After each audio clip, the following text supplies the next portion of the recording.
ಸಂಗಪ್ಪ, ಯಾಕೆ? ಏನಾಗಿದೆ? ಈಗ್ಯಾಕೆ ಕೂತಿದ್ದೀಯಾ? ಮಲ್ಲಪ್ಪ, ನಾನು ಹೊಲದಲ್ಲಿ ತರಕಾರಿ ಬೆಳೆದು ತುಂಬಾ ನಷ್ಟಕ್ಕೀಡಾಗಿದ್ದೀನಿ. ಇದಕ್ಕೆ ಬೀಜ, ಗೊಬ್ಬರ, ಕಳೆ, ಕೀಟನಾಶಕ, ಸಾಕಷ್ಟು ನೀರು ಹಾಯಿಸಿದೆ. ಆದರೂ ನನಗೆ ಒಳ್ಳೆ ಇಳುವರಿ ಮತ್ತು ದರ ಸಿಗದೆ ತುಂಬಾ ನಷ್ಟವಾಗಿದೆ. ಈಗ ಚಿಂತಿಸಿ ಫಲವಿಲ್ಲ. ಮಳೆಗಾಲ ಬಂದೇ ಬಿಟ್ಟು, ಹೊಲದಲ್ಲಿ ಏನು ನಾಟಿ ಮಾಡ್ಬೇಕು ಅಂತಿದೀಯಾ?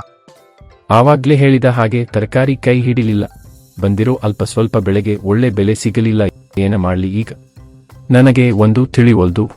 ನಾನು ಅವತ್ತೇ ಹೇಳ್ದೆ ಸೋಯಾಬೀನ್ ಬಿತ್ತನೆ ಮಾಡು ಅಂತ. ನನ್ನ ಜೋಡಿ ಬಾ, ಕೀರ್ತಿ ಗ್ರೂಪ್ ತರಬೇತಿ ಕೇಂದ್ರಕ್ಕೆ ಹೋಗೋಣ, ಪೂರ್ಣ ಮಾಹಿತಿ ತಿಳ್ಕೊಂಡು ಬೀಜ ತರೋಣ.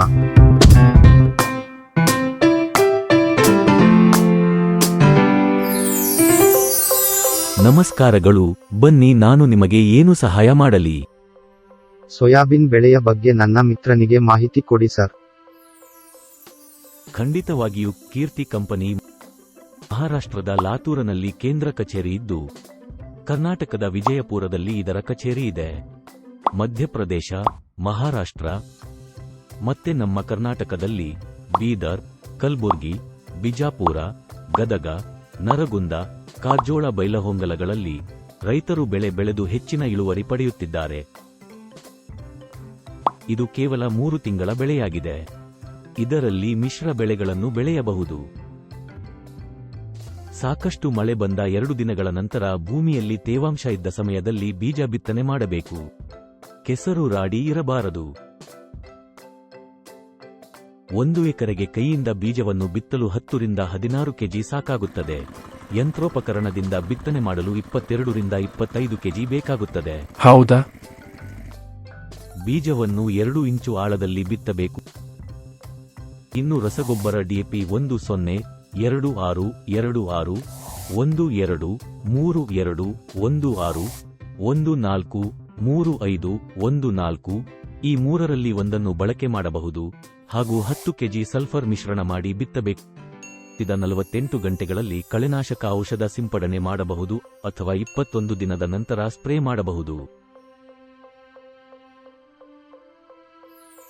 30 ದಿನಗಳ ನಂತರ ಮೈಕ್ರೋ ನ್ಯೂಟ್ರಿಯನ್ಸ್ 19, 19, 19 ಔಷಧಿಗಳನ್ನು ಸಿಂಪಡಣೆ ಮಾಡುವುದರಿಂದ ಬೆಳೆ ಬೇಗ ಬೆಳೆಯಲು ಉತ್ತೇಜನ ಕೊಡುತ್ತದೆ. 35 ದಿನಗಳ ನಂತರ ಕ್ಲೋರೋಪ್ರೊಫಿನೋಪಾಸ್, ಬಾವಿಸ್ಟಿನ್ M45 ಇದನ್ನು ಸೇರಿಸಿ ಸಿಂಪಡಣೆ ಮಾಡುವುದರಿಂದ ಎಲೆ, ಕಾಂಡಗಳ ಚುಕ್ಕಿ ರೋಗಗಳನ್ನು ತಡೆಹಿಡಿಯಲು ಸಹಾಯಕವಾಗುತ್ತದೆ. 50 ರಿಂದ 60 ದಿನಗಳ ನಂತರ ಇಮಾಮೆಥಿನ್ ಬೆಂಜೆಟ್ 10-5%, 0.520, 0.32 ಗಾತ್ರದ ಪ್ರಮಾಣದ M45 ಸೇರಿಸಿ ಸಿಂಪಡಣೆ ಮಾಡುವುದರಿಂದ ಕಾಳುಗಳು ದಪ್ಪವಾಗಿ ಸಮೃದ್ಧವಾಗಿ ಬೆಳೆಯುತ್ತವೆ. ವಾತಾವರಣದಲ್ಲಿ ಏರುಪೇರಾದಾಗ ಕೀಟಗಳು ಕಂಡುಬಂದರೆ ಕೊರೋಜೆನ್, ಇಮಾಮೆಥಿನ್, ಬೆಂಜೆಟ್, ಟ್ರಂಚರ್, ಸಲ್ಫರ್ ಔಷಧಿಗಳನ್ನು ಸಿಂಪಡಣೆ ಮಾಡಬಹುದು. ಒಮ್ಮೆ ಕಟಾವಾದ ನಂತರ ನೇರವಾಗಿ ಕಂಪನಿಗೆ ಮಾರಾಟ ಮಾಡಬಹುದು. ಹಾಗಾಗಿ ಮಧ್ಯವರ್ತಿಗಳಿಗೆ ಹೋಗುವ ಕಮಿಷನ್ ಕೊಡುವುದು ತಪ್ಪುತ್ತದೆ. ಒಳ್ಳೆ ಗುಣಮಟ್ಟದ ಬೆಳೆ ಹಾಗೂ ಅಷ್ಟೇ ಉತ್ತಮ ಬೆಲೆ ಎರಡಕ್ಕೂ ಈ ಕಂಪನಿ ಬೆಂಬಲ ಕೊಡುತ್ತಾರೆ. ಮಲ್ಲಪ್ಪ, ನಾನು ನಿನ್ನ ನೋಡಿ ಮೊದಲೇ ಕಲಿಬೇಕಿತ್ತು. ಅದೆಲ್ಲ ಸರಿ, ಆದರೆ ಕಂಪನಿ ಸರಿಯಾದ ಸಮಯಕ್ಕೆ ಹಣ ಕೊಡುತ್ತಾ? ನಂಬಿಕೆ ಮಟ್ಟಿಗೆ ಕೇಳೋದೇ ಬೇಡ. ಕೀರ್ತಿ ಗ್ರೂಪ್ 1970 ರಿಂದ ಮಹಾರಾಷ್ಟ್ರದಲ್ಲಿ ಮತ್ತೆ ಕಳೆದ 12 ವರ್ಷಗಳಿಂದ ಕರ್ನಾಟಕದ ವಿಜಯಪುರದಲ್ಲಿ ಹಾಗೂ ಕಾರಜೋಳದಲ್ಲಿ ಫ್ಯಾಕ್ಟರಿ ನಡೆಸ್ತಾ ಇದೆ. ಸೋಯಾಬೀನ್ ಒಂದೇ ಅಲ್ಲ, ಕೀರ್ತಿ ಗ್ರೂಪ್ ದಕ್ಷಿಣದ 5 ರಾಜ್ಯಗಳಲ್ಲಿ ಸೂರ್ಯಕಾಂತಿ, ಕಡಲೆ, ತೊಗರಿ ಹೀಗೆ ಬೇರೆ ಬೇರೆ ಬೆಳೆಗಳ ಹಲವು ಉತ್ಪನ್ನಗಳನ್ನು ತಯಾರಿ ಮತ್ತು ಮಾರಾಟ ಮಾಡ್ತಾ ಇದೆ. ಇನ್ನು ನಮ್ಮ ಬೆಳೆಯನ್ನು ನೇರವಾಗಿ ಕಂಪನಿ ಖರೀದಿ ಮಾಡೋದಲ್ಲದೆ ಫ್ಯಾಕ್ಟರಿಯಲ್ಲಿ ಕ್ವಾಲಿಟಿ ಚೆಕ್ ಮಾಡಿ ಮರುದಿನವೇ ನೇರವಾಗಿ ನಮ್ಮ ಬ್ಯಾಂಕ್ ಖಾತೆಗೆ ಹಣವನ್ನು ವರ್ಗಾವಣೆ ಮಾಡುತ್ತಾರೆ. ಇಷ್ಟಾದರೆ ಬೇರೇನ್ ಬೇಕು ಹೇಳು? ಹೌದು ಮಲ್ಲಪ್ಪ, ಇನ್ನು ನಾನು ಚಿಂತೆ ಮಾಡಬೇಕಾಗಿಲ್ಲ.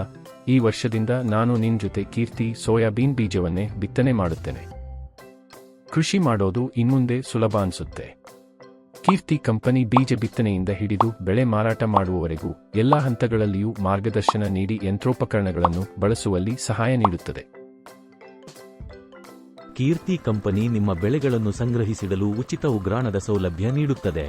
ಇನ್ನೊಂದು ವಿಶೇಷ ಅಂದರೆ ಕೀರ್ತಿ ಕಂಪನಿ ಕಟಾವಾದ ಬೆಳೆಗೆ ಅಲ್ಪ ಮಟ್ಟಕ್ಕೆ ಸಾಲವನ್ನು ನೀಡುತ್ತದೆ. ಮಾರುಕಟ್ಟೆಯಲ್ಲಿ ಬೆಲೆ ಏರಿಕೆಯಾಗುವವರೆಗೆ ಕಾದಿದ್ದು ನಿಮ್ಮ ಬೆಳೆಯನ್ನು ಮಾರಾಟ ಮಾಡಿ ಕಂಪನಿಯ ಸಾಲ ತೀರಿಸಬಹುದು.